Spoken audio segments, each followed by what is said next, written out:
नमस्कार, capital TV Uttar Pradesh के खास शो यूपी का दंगल में आपके साथ में फराह सिद्दीकी। अपने शो यूपी का दंगल में हम हर रोज आपको सूबे की सियासत से रूबरू कराते हैं और आज बात करेंगे उत्तर प्रदेश में योगी सरकार के पूरे हुए 4.5 सालों के कार्यकाल की। इस मौके पर सीएम योगी ने मीडिया से मुखातिब होते हुए अपनी तमाम उपलब्धियां गिनाई, तो वहीं सरकार की उपलब्धियां विपक्ष को रास नहीं आई और सपा के अध्यक्ष अखिलेश यादव ने सीएम योगी पर निशाने साधते हुए कहा कि दम्भी सरकार सिर्फ 6 महीनों की मेहमान। और आज इसी मुद्दे पर बातचीत करने के लिए हमारे साथ स्टूडियो में मौजूद हैं कैपिटल टीवी के editor in chief doctor Manish Kumar. Doctor साहब, बहुत बहुत स्वागत है आपका। धन्यवाद। डॉक्टर साहब, बीते 4 सालों में जो भी कुछ काम किए सरकार ने, आज वो बताते नजर आए। एक भी दंगा नहीं हुआ। उज्ज्वला योजना के तहत किस तरह से महिलाओं को फायदा पहुंचा, गैस कनेक्शन दिए गए और तमाम चीजें, यानी 4.5 सालों का जो कार्यकाल रहा योगी सरकार का काफी अच्छा रहा और आज जनता के सामने वो पेश भी कर दिया उन्होंने। देखिए, डेमोक्रेसी में जो सबसे अहम बात होती है कि वो एक अकाउंटेबल सरकार होनी चाहिए जी। उनके ऊपर दायित्व होता है कि जनता ने बहुत भरोसे के साथ उसको चुनकर स्थापित करती है। पूरी बहुमत के साथ भारतीय जनता पार्टी सरकार में आई तो जनता ने रिस्पॉन्सिबिलिटी तो दे दी जी। लेकिन सरकार को भी अकाउंटेबल होना पड़ता है कि जो विश्वास जनता ने आपके ऊपर जताया है, क्या आप उसके ऊपर पूरी तरीके से 100% खरे उतरते हैं ना। अब एक बात यहाँ पे जो सबसे अहम है, जो सोचने और समझने की है, ये हिंदुस्तान में प्रधानमंत्री नरेंद्र मोदी ने एक नई प्रथा शुरू की है कि हम सरकार बनाएंगे, सरकार चलाएंगे और अपनी रिपोर्ट कार्ड जनता के सामने रखेंगे। मोदी से पहले कभी ऐसा नहीं होता था। कोई सरकार नहीं बताती थी इस तरह से। हम लोग तो राजनीति शास्त्र के छात्र हैं, माहिर हैं। छात्र हैं, माहिर क्या रहेंगे, छात्र हैं। लेकिन हिंदुस्तान में हमने ये कभी नहीं देखा कि कोई सरकार बन रही है, चुनाव से ठीक 6 महीने पहले वो जनता के सामने आए, प्रेस कॉन्फ्रेंस करे और ये कहे कि ये देखिए हमने काम किया है। इसमें दिक्कत क्या है? ये तो एक राज्य का चुनाव है जी। आप झूठे वादे करोगे, मीडिया आपको लिंच कर देगी। आप ये कहोगे कि भाई फला फला योजना में हमने ये टारगेट हासिल किया। आज का जमाना तो बड़ा हाईटेक हो गया, हाईटेक है। वो तुरंत 10 लोग आ जाएंगे, भाई हमें तो नहीं मिला, ये हमने अप्लाई किया था, ये हमारी रिक्वायरमेंट थी, ये हमारी एलिजिबिलिटी है। लेकिन हम तो दर की ठोकरें खा रहे हैं। बीडीओ, सीओ, डीएम, एसडीओ अधिकारियों के चक्कर लगा रहे हैं, लेकिन हमें तो कुछ नहीं मिला। ये सरकार झूठ बोल रही है, मुख्यमंत्री झूठा है, इमीडिएटली हो जाएगा जी। आपने ये कह दिया कि भाई हमने इतनी 1000 किलोमीटर सड़कें बनाई, ये हमने किया, ये हमने किया। जनता तो वो सब देख रही है, और जनता को पता भी है किस किस योजना का फायदा उन्हें। और जनता के पास मोबाइल फोन भी है, जनता सोशल मीडिया पे भी है। खबर से ज़्यादा टीवी चैनल और अखबारों से ज़्यादा खबरें तो सोशल मीडिया में आती है। हकीकत बताता है सोशल मीडिया। आप कह दोगे कि फला फला प्रहलादपुर गांव में हमने एक ब्रिज बनाया था, जो वहाँ 20 साल से आने जाने का कोई रास्ता नहीं था, हमने इस ब्रिज को बना दिया, तो प्रहलादपुर के लोग ही फोटो खींच डाल देंगे कि मुख्यमंत्री झूठा है, ये कोई ब्रिज नहीं बना हुआ, ये देखिए। तो इसके लिए कॉन्फिडेंस चाहिए उस सरकार को कि आप इस तरीके से चुनाव से पहले आप अपने काम का लेखा जोखा लेकर के जनता के सामने आ जाते हैं। एक एग्जाम्पल मैं पुराना देता हूं। ऐसा नहीं है कि अखिलेश यादव ने बहुत ही खराब सरकार चलाई जी। अखिलेश यादव की भी सरकार ठीक ठाक सरकार चली।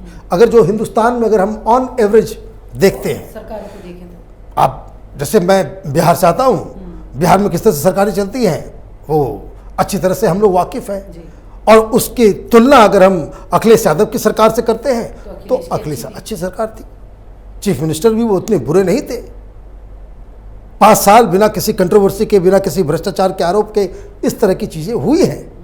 वो अप्रिशिएट करना चाहिए। मृदुभाषी थे, सबको इज्जत जो होना चाहिए। लेकिन जैसे ही उनकी सत्ता गई और जिस हिसाब से वो टोटी फोटी का खेल चालू हो गया, मुख्यमंत्री के आवास को ही तहस नहस उन्होंने किया या उनके समर्थकों ने किया, दैट इज बियॉन्ड, माने ये अलग बात है। लेकिन being a leader you should have insured कि आप, जैसे मायावती गई छोड़ के, मायावती ने भी तो मुख्यमंत्री का बंगला छोड़ा जी, तो आपको भी वैसे ही छोड़ना चाहिए। मायावती मीडिया को अपने साथ लेकर के गई थी अंदर कि ये देखो मैं छोड़ के जा रही हूं, नीट एंड क्लीन, साफ सुथरा, दीवारें, सब कुछ पहले से बेहतर करके मायावती अपने घर से बाहर निकली थी। तो ये अपनी अपनी अलग कहानी है। लेकिन सरकार उन्होंने चलाई, लखनऊ का जो आगरा लखनऊ जो एक्सप्रेसवे है, बेहतरीन काम था। तो अखिलेश यादव जब पिछली बार जनता से फिर से रीइलेक्ट होने के लिए वोट मांग रहे थे, तो वो अपने सारे कामों में सबसे ज़्यादा और सबसे अहम वो एक्सप्रेसवे को ही बता रहे थे।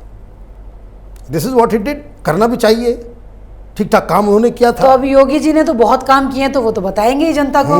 4.5 सालों में वही कर रहे हैं वो। वही ये काम कर रहे हैं कि ये देखिए, ये उज्ज्वला योजना हो, चाहे टॉयलेट बनाने की व्यवस्था हो, चाहे वो घर बनाने की जिनके पास, आप देखिए हम लोग तो अभी 4-5 दिन से यूपी के दौरे पे थे, मैं बनारस गया हुआ था। आपने वहाँ पे सब चीज़ों का मुआयना किया, हकीकत में देखा क्या कुछ हुआ और है जगह वहाँ? जगह गांव में भी हम लोग गए। बहुत सारे वीडियोस अभी आएंगे आगे, आने तो वो एडिटिंग उसका चल रहा है। ये सारे लोग तो यही कह रहे हैं कि भाई क्यों योगी मोदी कहते हो। तो गरीब गरीब महिलाएं यही कह रही है कि भाई, बाकी का तो मैं नहीं जानती, लेकिन हमें जो फायदा मिला वो योगी मोदी से ही मिला। हमें योगी जी ने घर बना के दिया है, मोदी जी ने घर बना के दिया है। और यकीन मानिए, ऐसा नहीं कि मैं पहली बार यूपी के गांव में या अलग अलग शहरों में मैं गया हूं। पहले भी गए हैं कई बार। अक्सर मैं जाता रहता हूं, जी। हर चुनाव में जाता हूं। इस बार जो बहुत ही, जिसको कह सकते हैं कि एक डिफरेंस जो बिल्कुल आपको वहां जाते पहुंचते ही दिख जाता है कि पहले 5 साल पहले, 6 साल पहले जब अखिलेश यादव जब चुनाव जीते थे, उस वक्त भी मैंने पूरे यूपी का दौरा किया था। सड़कों के आसपास गांव में आपको दिख जाएगा कच्चे मकान, अब नहीं नजर आए होंगे, इस बार नजर नहीं आया।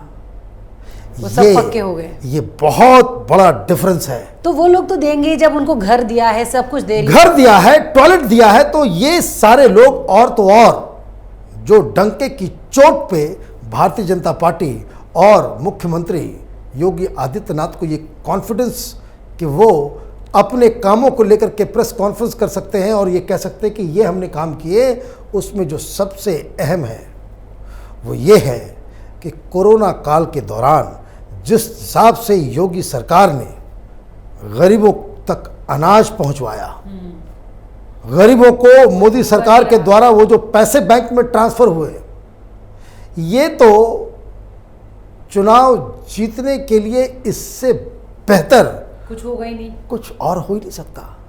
और इसलिए जो सबसे अहम, जो हम लोग का 4-5 दिनों का जो वो दौरा रहा, उस दौरान जो हमने फील किया कि सरकार के प्रति लोगों की नाराजगी नहीं है, जिसको कहते हैं कि एंटी इनकम्बेंसी फैक्टर, वो नहीं है। जो बड़े बड़े नेताओं को, बड़े बड़े पॉपुलर लीडर को भी जमीन से उखाड़ के फेंक देती है, वो गुस्सा जनता के बीच में योगी सरकार के खिलाफ नहीं है। यानी योगी सरकार ने जो आज रिपोर्ट कार्ड पेश किया, अब तक हालांकि कुछ विपक्षी दल सवाल भी उठा रहे हैं, लेकिन मीडिया ही उनकी बखिया उधेड़ देता है। इसका मतलब काम किया है उन्होंने ग्राउंड पे, किसी के पास नहीं है सवाल मीडिया की जरूरत भी नहीं है। अब जैसे मैं एक एग्जांपल देता हूं, अटल बिहारी वाजपेयी की सरकार अच्छी चली, इन्होंने एक स्लोगन दे दिया, it was just mayor slogan. अगर आप ये देखिए कि अटल बिहारी वाजपेयी सरकार के दौरान जो काम हुए और अभी जो मोदी सरकार के दौरान काम हुए, आसमान जमीन का डिफरेंस है। मैं तो इस बात में, मैंने किसी आदमी को कुछ लगे कि मैं बायस्ड हूँ या कुछ भी हूँ, हकीकत में बता रहा हूँ। मोदी सरकार ने 2014 के बाद जो जो काम इन्होंने किए हैं, खास करके गरीब जनता के लिए, गांव के लिए, अंडर डेवलप्ड एरियाज के लिए, हिंदुस्तान में किसी प्रधानमंत्री ने न किया है, न शायद करेंगे। नहीं, शायद वाली बात तो नहीं, वो मैं नहीं कहूंगा, क्योंकि जिस तरह का ट्रेंड ये छोड़ के जा बहुत रहे हैं, सरकारें देख ली, गरीबों का क्या, किसी को ध्यान नहीं रहा। ये बात सही है, लेकिन ये मैं नहीं कहूँ, ये रिस्क मैं नहीं लूंगा कि आगे नहीं आएगा, क्योंकि प्रधानमंत्री मोदी इस चीज़ को भारतीय जनता पार्टी के कल्चर में उसको समाहित कर रहे हैं कि सरकार में आने का मतलब ऐश मौज करने का नहीं, काम करने का है। काम करने का है। गूगल तो आपके पास है, आप देखिए बड़े बड़े मंत्रियों को 2014 के पहले उनकी तस्वीर देखिए और आज की तस्वीर देखिए। पहले ज़माने में लोग मंत्री बनते थे तो चेहरा उनका खिल उठता था, अब मुरझा जाता है, मेहनत करनी पड़ती है। अभी सबके चेहरे पे जो है वो 12 बजा हुआ है, काम करना पड़ता है। तो ये एक अच्छी, जिसको कह सकते हैं कि एक पॉलिटिकल कल्चर में एक बदलाव आया है। तो ये योगी जी के साथ भी यही हुआ कि आप देखिए सारा काम चीज़ ये लोगों ने किया। अब जहाँ आपने पूछा कि भाई विपक्ष ने जो है वो कहा दम्भी सरकार 6 महीनों में चली जाएगी, इस तरह के नारे देते नजर आ रहे हैं अखिलेश। यही ये कटाक्ष मैं बार बार कह रहा हूं, अखिलेश यादव को अपना नैरेटिव बदलना होगा। इन्होंने कहा कि हमने ये काम किए हैं। एक सशक्त अपोजिशन, एक डायनामिक लीडर, वो क्या करता? अब तक तो इनके टेबल पे सारी चीजें होनी चाहिए कि कहां कहां योगी सरकार फेल हो गई। उनको ये मालूम होना चाहिए था कि प्रधानमंत्री मोदी ने हर मुख्यमंत्री के लिए मैंडेटरी कर दिया है कि तुम जब सरकार में 5 साल रहने के बाद तुम री इलेक्शन के लिए जनता के पास जाओगे, अपना रिपोर्ट कार्ड दोगे, और ये रिपोर्ट कार्ड जनता के पास, मीडिया के पास बाद में, पहले प्रधानमंत्री मोदी के सामने प्रस्तुत करना होता है। अब अखिलेश यादव अगर सीरियस होते तो योगी सरकार या मुख्यमंत्री योगी के प्रेस कॉन्फ्रेंस के 1 घंटे के बाद वो फिर से प्रेस कॉन्फ्रेंस करते और ये बताते कि ये है उज्ज्वला योजना, इसमें योगी ने ये काम नहीं किया, ये है फला फला योजना, इसमें ये काम नहीं हुआ, ये है बैंकों में ट्रांसफर करने की स्कीम, पैसे का इतने लोगों को नहीं मिला, सरकार झूठ बोल रही है। आपके पास आर्गुमेंट क्या है? वो ये कह रहा है कि मैं काम करके मैंने दिखाया, और आप कह रहे हो कि ये दम्भी सरकार, ये घमंडी सरकार है। सही आर्गुमेंट ये होता कि वो दावे कर रहे थे, योगी जी ने कहा कि हम काम करने वाली सरकार हैं, हमने काम करके दिखाया है।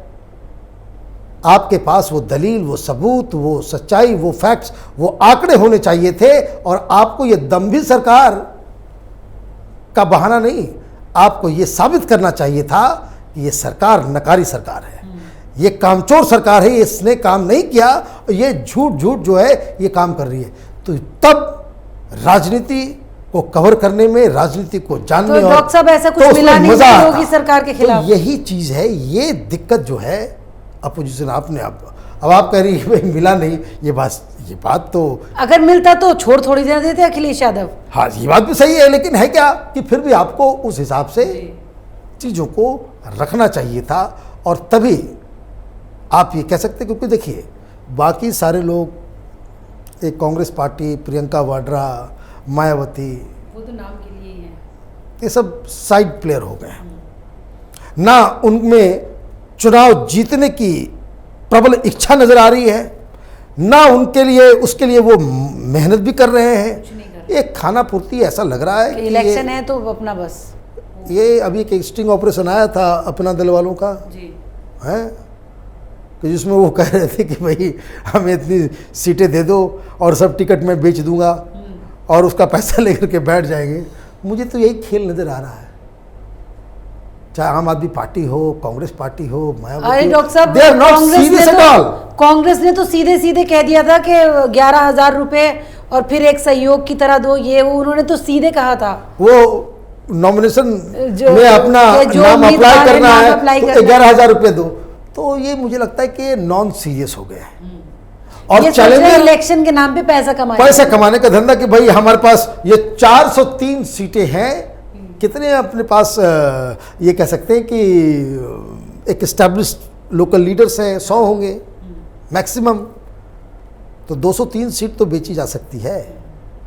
और हिंदुस्तान में बहुत सारे ऐसे धनाढ्य लोग हैं, बिजनेसमैन हैं, जिनके अंदर पॉलिटिक्स का कीड़ा है, वो पैसा बहुत है, खर्च करने के लिए कोई दूसरा नहीं है, तो यही सही। चलो भाई कम से कम नाम तो होगा, प्रियंका वाड्रा और इस सब के साथ तस्वीरें हो जाएंगी, रैली हो जाएगा, एक भौकाल जो है हम क्रिएट कर देंगे, बना लेंगे। तो ये बाकी पार्टियां ये तो लगी रही है ऐसे कि ये लोग पहले ही आउट हो गए, टिकट बेचने के चक्कर में लगे हुए हैं, क्योंकि वो मेहनत नजर नहीं आ रही, वो सीरियसनेस नजर नहीं आ रहा। अखिलेश यादव चूंकि वो मुख्य चैलेंजर हैं, कोशिश कर रहे हैं थोड़ी, ये कोशिश कर रहे हैं, लेकिन फिर भी ये इतने अधमनी ढंग से ठीक तरह से अब ये अखिलेश यादव के कौन लोग सलाहकार हैं, कौन लोग स्ट्रेटजी बनाने वाले लोग हैं। नोएडा में देखिए घूमिए तो मालूम चल रहा है कि अलग अलग इनके नेताओं की तस्वीरें आगे, भाई एमएलए के उम्मीदवार ये बनने वाले हैं।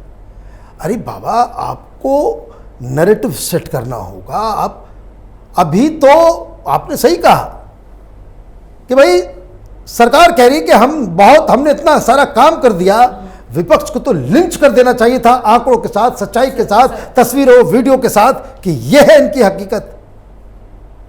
अब आपका सबसे बड़ा, आप ये देखिए, आपने अपने इंट्रोडक्शन में एक बात कही, उसको समझना भी जरूरी है कि ये कह रहे हैं कि भाई ये दंगा फैलाने वाली पार्टी है, ये दंगा सेक्युलरिज्म का जो पुराना वो घसा पिटा रिकॉर्ड वो चला देते हैं, कैसेट है ना, वो गाना फिर से वो रिपीट होता रहता है, जिसको लोग अब तो नॉन सीरियस तरीके से सुनते हैं कि सेक्युलरिज्म वर्सेस कम्युनलिज्म और ये और वो। अब योगी जी ने कह दिया कि भाई हमारे शासनकाल में कोई बड़ा दंगा नहीं हुआ है। अब फैक्ट बात है, फैक्ट नहीं हुआ है। आप सेक्युलर थे, दंगों की रिकॉर्ड बन गई, इतने सारे दंगे हुए, 1000 से ऊपर दंगे अखिलेश यादव के रिजीम में, 1000 से ऊपर दंगे हुए उत्तर प्रदेश में, और कुछ तो बहुत भयानक बड़े बड़े दंगे हुए। तो ये सारी चीज़ें हैं। अच्छी बात यह है कि ये जो कल्चर प्रधानमंत्री मोदी ने हिंदुस्तान की राजनीति में इंड्यूस किया है कि सरकार अगर तुम्हारी है, चुनाव आ गए हैं, तो आपको ये बताना पड़ेगा जनता के सामने आपने क्या किया, और उसी के आधार पे आप वोट के हकदार होंगे या नहीं होंगे। आप अगर नकारी सरकार आपने चलाई है 5 साल तक, तो आपके खाते कुछ नहीं होगा, तो जनता ऐसी सरकारों को कभी वोट ना दे। ये एक पॉलिटिकल कल्चर धीरे धीरे बनता चला जा रहा है, विच आई थिंक इज गुड, कि अदर यू और अच्छा ही होगा डॉक्टर साहब, क्योंकि रिपोर्ट कार्ड के डर से ही सही काम तो करेंगी सरकारें। काम देखिए, आज के ज़माने में अगर कोई सरकार काम नहीं करती, किसी भी पार्टी की हो, जनता को बिल्कुल निर्दयी होके सारी विचारधारा काम धाम छोड़ कर, काम नहीं करे, उठा करके उसको जो है पलट दीजिए, सीधे बाहर। और ये कल्चर अगर हिंदुस्तान में पैदा होता है तो ये सब लोग काम करेंगे, भ्रष्टाचार से दूर रहेंगे, और जो डेमोक्रेसी की जो जड़ें हैं, जो संविधान में जो हम लोगों ने सोचा है कि कानून और प्रशासन के जरिए सामाजिक बदलाव, आर्थिक बदलाव पूरे समाज का हो जी, उसको हम अचीव कर पाएंगे। डॉक्टर साहब चलिए, बहुत बहुत शुक्रिया हमारे साथ कार्यक्रम। धन्यवाद। तो सपा अध्यक्ष अखिलेश यादव ने यूपी सरकार पर जबरदस्त हमला किया, सरकार को दम्भी सरकार और जुमलेबाज सरकार तक बताया। तो ठग का साथ, ठग का विकास, ठग का विश्वास, ठग का प्रयास, ये तमाम बातें वो कहते नजर आए। यूपी चुनाव को लेकर सियासी दल एक दूसरे पर लगातार हमले करने के कोई मौके नहीं छोड़ रहे। जहां योगी सरकार ने अपने 4.5 सालों के कामों को गिनाया, तो अखिलेश यादव ने यूपी सरकार पर जबरदस्त हमला किया।